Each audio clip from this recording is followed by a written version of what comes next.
નમસ્તે વિદ્યાર્થી મિત્રો, આપણે ધોરણ 6 માં હવે ચેપ્ટર નંબર 14 છે પ્રાયોગિક ભૂમિતિ, એનો અભ્યાસ શરૂ કરવા જઈ રહ્યા છે. એમાં આપણે ફૂટપટ્ટી, પરિકર અને પેન્સિલ રબર એનો ઉપયોગ કરી અને આકૃતિઓ જે આપણને કીધી હશે એ દોરવાની રહેશે. પ્રાયોગિક ભૂમિતિ એટલે શું? તો આપણે ભૌમિતિક આકારો જુદા જુદા દોરવાના હોય અને એ પણ ફૂટપટ્ટી અને પરિકરની મદદથી. તો આજે આપણે જે સ્વાધ્યાય છે 14.1 એનો અભ્યાસ કરવાના છે, જેમાં આપણને વર્તુળને લગતો અભ્યાસ આપેલો છે. તો એમાં આપણે દેખીએ તો પ્રથમ જે પ્રશ્ન છે એમાં કીધું છે કે 3.2 સેમી ત્રિજ્યાવાળું વર્તુળ દોરો. તો આપણે સૌપ્રથમ શું કરીશું, એક પેન્સિલ પરિકરમાં લઈશું અને એ પરિકરમાં મૂકેલી પેન્સિલ આ બંને કેવી હોવી જોઈએ? સેમ, બંને એકબીજા સાથે મેચ હોવી જોઈએ. જો આપણે આ અણી જે આ તીક્ષ્ણ ધાર છે અને આ પેન્સિલની અણી એ જો ઉપર નીચે હશે તો આપણે વ્યવસ્થિત રીતે આકૃતિ દોરી શકીશું નહીં. એટલા માટે આપણે જ્યારે પણ પરિકરની અંદર પેન્સિલ નાખીશું ત્યારે આ બંને એકબીજા સાથે પરફેક્ટ મેચ થયેલા હોવા જોઈએ. અને બીજી એક સાદી પેન્સિલ રાખીશું, જેથી આપણે દોરતી વખતે કશુંક લખવું હોય તો એનાથી લખી શકીએ. તો ફૂટપટ્ટી લઈશું, એમાં આપણને કીધું છે કે 3.2 સેમી ત્રિજ્યાવાળું. તો સૌ પ્રથમ આપણે ફૂટપટ્ટી ઉપર પરિકરની મદદથી 3.2 સેમી માપ લઈશું. હવે 3.2 એટલે શું? તો આપણને ખબર છે કે આ 0, 1, 2 અને આ 3 છે. 3 પછી આપણે દેખીએ એક મોટો કાપો આપેલો છે અને પછી 4 આપે છે. તો 3 અને 4ની વચ્ચે જે કાપા આપે છે એ ટોટલ કેટલા હશે? 10 કાપા. તો અહીંયા આપણે ગણી શકીએ 3, પછી એના પછીનો એક છે એટલે 3.1, એના પછીનો બીજો એટલે 3.2, 3.3, 3.4 અને 3.5. મોટો કાંટો છે એ 3.5નો છે, પછી 3.6, 3.7, 3.8, 3.9 અને 4. તો આ રીતે આપણને ટોટલ 10 કાપા અંદર આપી દીધા હશે. તો આપણને કીધું છે 3.2 સેમી, તો આપણે 3.2 લઈશું, એટલે કે 3 અને એના પછીના 2 કાપા લઈશું. તો આપણે દેખી શકીએ છીએ જે માપ લેવાનું છે આ રીતે લઈશું. અણિયા છે એને 3.2 ઉપર મૂકીશું અને પેન્સિલની જે અણિયા છે એને આપણે 0 ઉપર મૂકીશું. આ રીતે આપણે 3.2 માપ લઈશું. તો આપણે પહેલાં લખી દઈશું અહીંયા કે શું કર્યું છે આપણે. તો એ લખીશું કે 3.2 સેમી માપ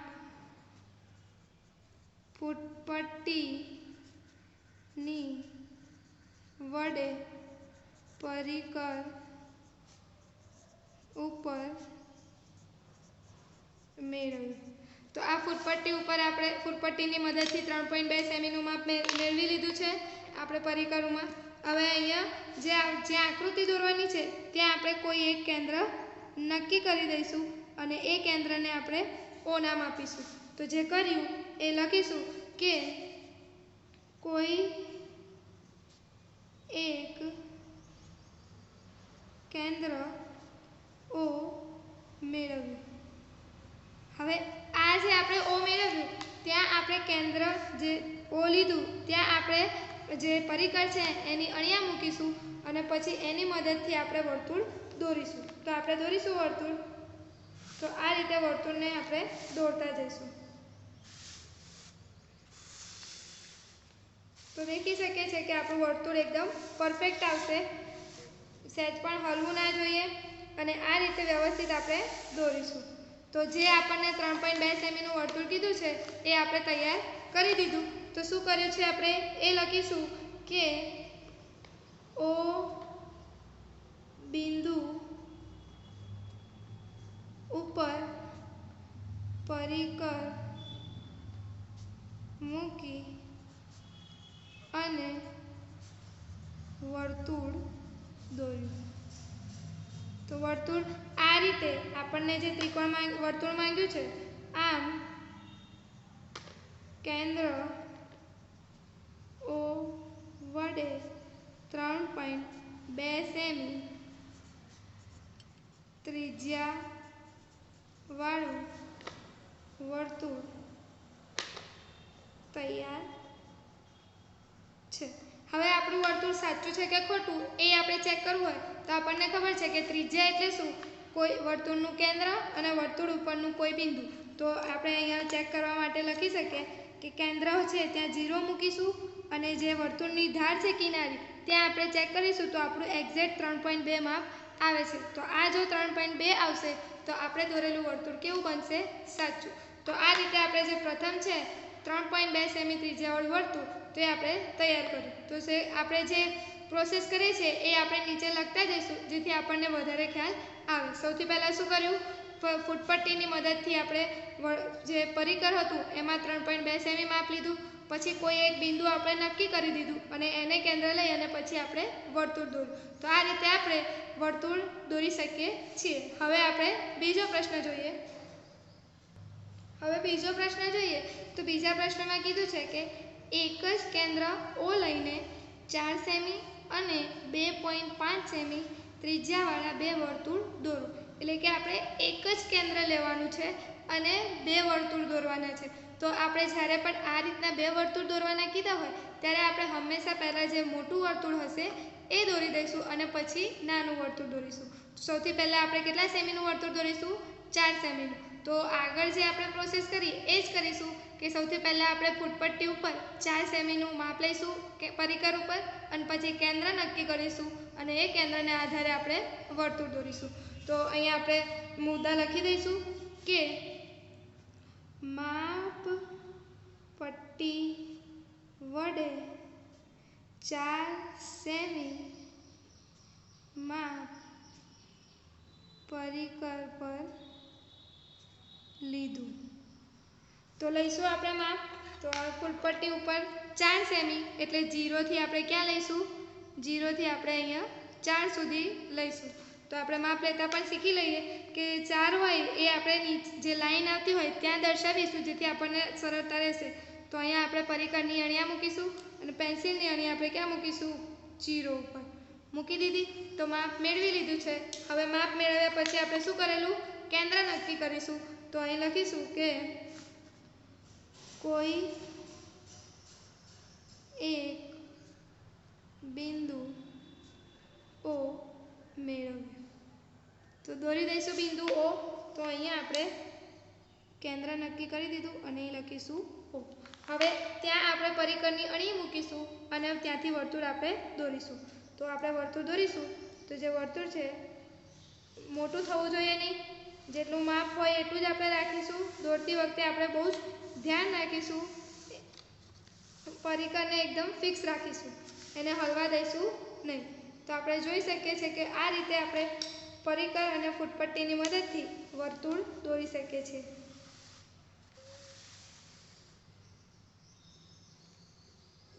દોરી દીધું. હવે આપણને ચેક કરવું પડશે પહેલાં કે 4 સેમી છે કે નહીં. તો કેન્દ્ર જોઈશું અને જે ધાર છે એ જોઈશું. તો એ બંને વચ્ચેનું અંતર કેટલું આવે છે? સેમ. અહીં કેન્દ્ર 0 મૂકીશું કેન્દ્ર ઉપર અને જે બીજી આપણે દોરીએ વર્તુળની કિનારી તો ત્યાં આપણે સુધી માપ લઈશું તો કેટલું આવે છે? 4 સેમી. તો આ રીતે આપણે O કેન્દ્રવાળું 4 સેમીનું વર્તુળ દોર્યું. તો અહીં લખીશું કે આમ O કેન્દ્ર લઈ 4 સેમી ત્રિજ્યાવાળું વર્તુળ દોર્યું. તો 4 સેમીવાળું દોરી દીધું. હવે આપણે કેટલું દોરવાનું છે? 2.5 સેમી અને કેન્દ્ર શું લેવાનું છે? O જ. તો આ જ કેન્દ્ર લેવાનું છે અને 2.5 સેમી. તો આપણે ફરીથી ફૂટપટ્ટી ઉપર 2.5 સેમી માપ લઈશું. તો 2.5 એટલે 2 પછી જે મોટો કાપો છે એ લઈશું. અહીં દેખી શકે છે આપણે મોટો કાપો આ છે અને આ 2 પછી છે એટલે 2.5. તો અહીં પરિકરની અણિયા મૂકીશું 2.5 ઉપર અને પેન્સિલની અણિયા આપણે 0 ઉપર મૂકીશું. તો આ જે આપણે માપ મેળવ્યું એ શું છે? 2.5 સેમી. તો લખીશું કે ફરીથી શું કર્યું? માપ પટ્ટી વડે 2.5 સેમી માપ પરિકર પર લીધું. હવે આમાં આપણે કેન્દ્ર લેવાની જરૂર નથી કારણ કે ઓલરેડી કેન્દ્ર આપણને આપી દીધું છે. તો શું કરીશું? ઓને કેન્દ્ર લઈ અને આપણે વર્તુળ દોરીશું. તો આ O છે એના ઉપર મૂકીશું અને વર્તુળ દોરી દઈશું.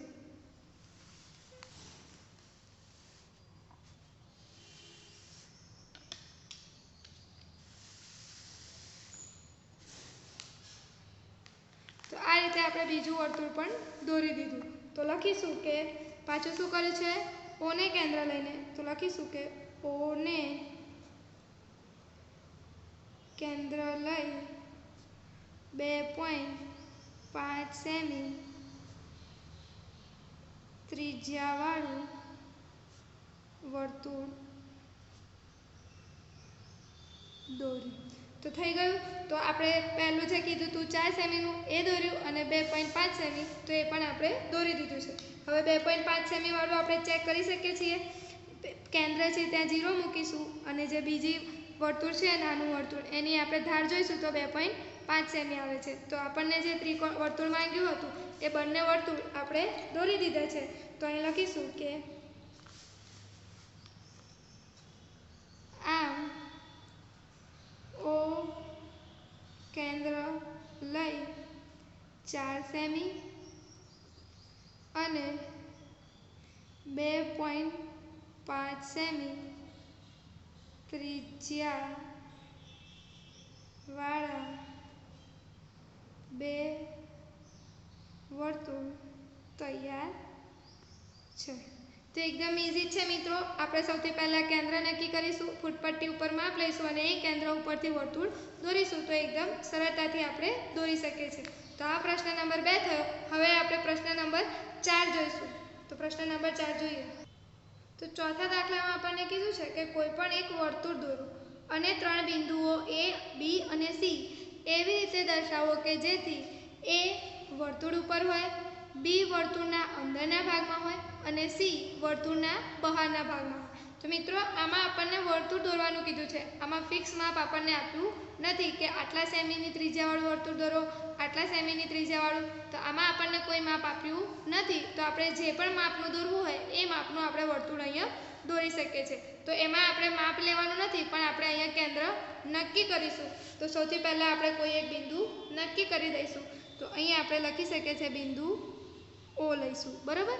તો સૌથી અહીંયા લખીશું નીચે રચનાના મુદ્દામાં કે કોઈ એક બિંદુ O મેળવ્યું. હવે એ ઓને કેન્દ્ર લઈએ અને આપણે અનુકૂળ ત્રિજ્યાનું વર્તુળ દોરીશું. તો આપણે કોઈ પણ માપ લઈ શકીએ છીએ. તો આપણે જે માપ લેવું હોય એ માપથી આપણે વર્તુળ દોરીશું.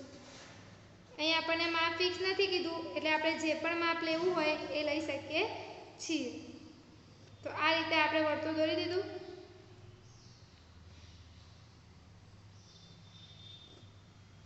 તો લખીએ શું કર્યું આપણે, ઓને કેન્દ્ર લઈ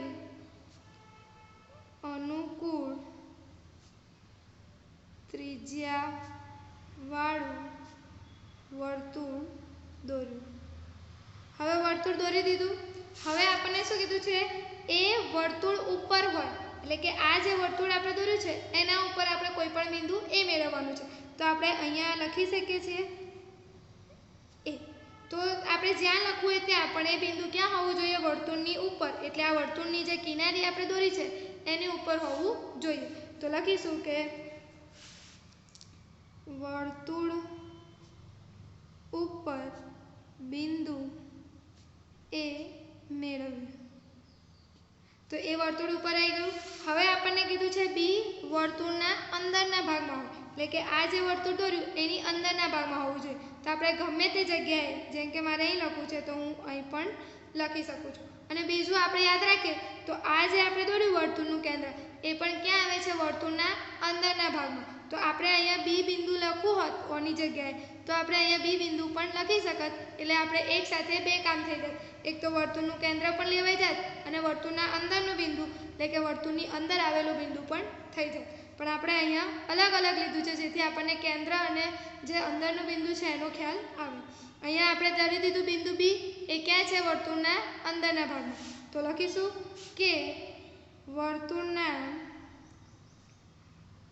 અંદરના ભાગમાં બિંદુ બી મેળવ્યું.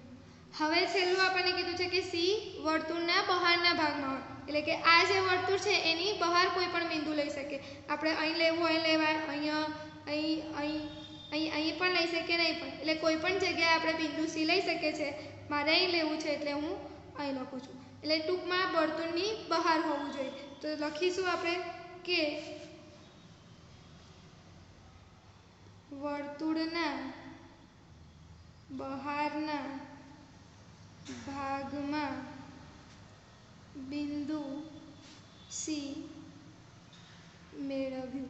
તો આ રીતે આપણને જે કીધું હતું કે કોઈ પણ એક વર્તુળ દોર્યું, પછી કીધું છું 3 બિંદુ. એવી રીતે લો કે એ વર્તુળ ઉપર હોય તો એ વર્તુળ ઉપર લીધું, બી વર્તુળના અંદરના ભાગમાં તો અંદરના ભાગમાં લીધું, અને સી વર્તુળના બહારના ભાગમાં તો સી વર્તુળના બહારના ભાગમાં હોય એવું આપણે વર્તુળ દોરી દીધું છે. તો અહીંયા લખી શકીએ છીએ કે આમ માંગેલો વર્તુળ અને તેના બિંદુ વાળું વર્તુળ તૈયાર છે. તો આ રીતે આપણને કોઈ પણ આકૃતિ કીધી હોય વર્તુળને લગતી તો આપણે દોરી શકીએ છીએ. હજુ આમાં આપણને 2 પ્રશ્નો જોવાના બાકી છે, તો હવે આવતી વખતે આપણે જોઈશું. આમાં કોઈ પણ વાત ના ખબર પડે તો તમે પૂછી શકો છો. આજે આટલે રાખીએ. નમસ્તે.